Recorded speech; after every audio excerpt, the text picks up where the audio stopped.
passions. Let's get started.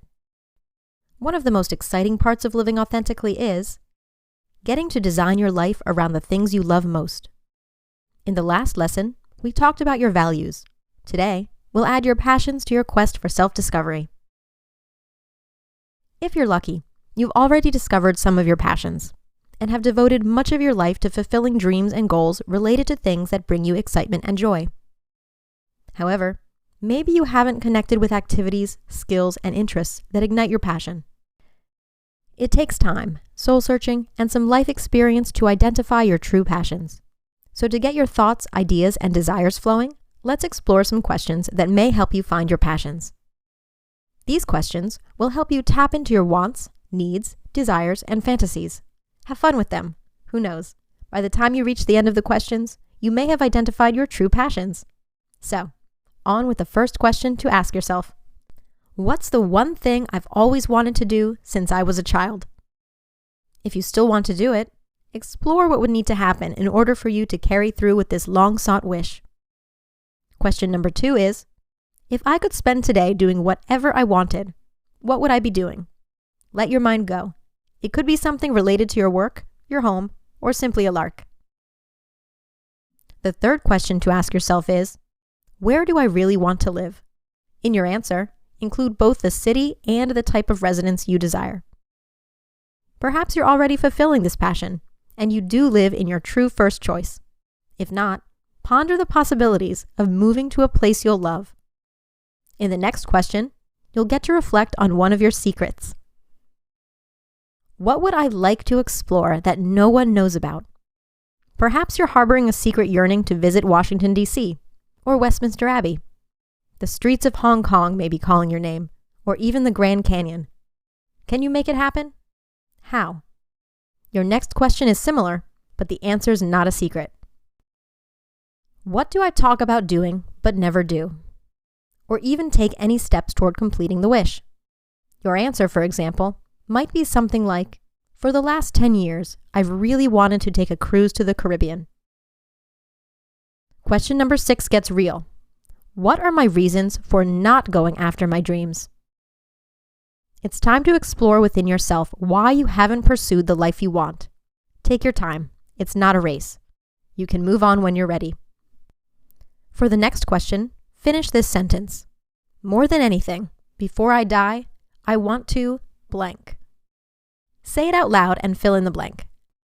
Then, figure out a way for you to accomplish this most important wish. Plan baby steps, if need be, to get you there. When you're finished, or at a stopping point in your planning, let's move on to the next question. In question number 8, we shift gears a bit. Ask yourself, what are the things in my life that I would like to get rid of? If you're discovering that you don't love everything about your life, maybe it's time to do some house cleaning. Make a list of the ways you'd like your life to change.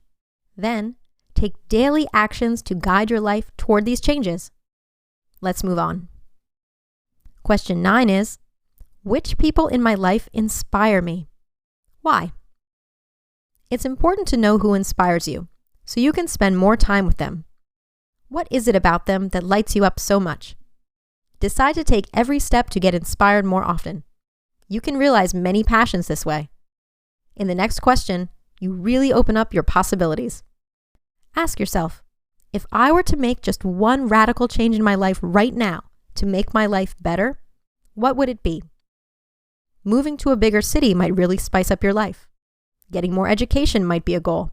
Plus, you'll likely make more money. You'll be happier if you chase your dreams. Make one change. Moving on now, the next question is, how do I feel when I put all my effort into accomplishing a goal I've chosen? Notice these feelings. You'll no doubt want to experience them more often. The next question expands on this one. Ask yourself, how do I feel when I achieve a life goal? Awesome, probably. That was a quick one. Let's move on. Question 13 is, what's missing from my life? Answering this question requires considerable soul-searching. Take all the time you need. We only have 2 questions left. This next question lets you reflect about those around you in your life. Who are my biggest supporters? It's wise to recognize the people that will stand behind you and help you pursue your passions. And last but not least, who gets in the way of me achieving my goals? In order to find your true passions, you might be required to disengage from those who are dragging you down. If you take the time to thoroughly ponder each of these questions, you'll be pleased with what you find. Your true passions are just waiting to be discovered. Finding your passions is one of the most enjoyable tasks in learning to live authentically. Knowing your passions also helps clarify your self-concept. However, there are several more things that work together to form your self-concept. In the next part of your journey to authenticity, you'll get to give yourself a self-concept makeover. But first, here's what you need to do today. In your journal, write down your answers to these 15 questions. Continue to brainstorm and list any more passions that come to mind. Wow, this was an intense lesson filled with lots of deep questions. But it's important that you take the time you need for reflection on these questions. When you're done, I look forward to joining you in the next lesson.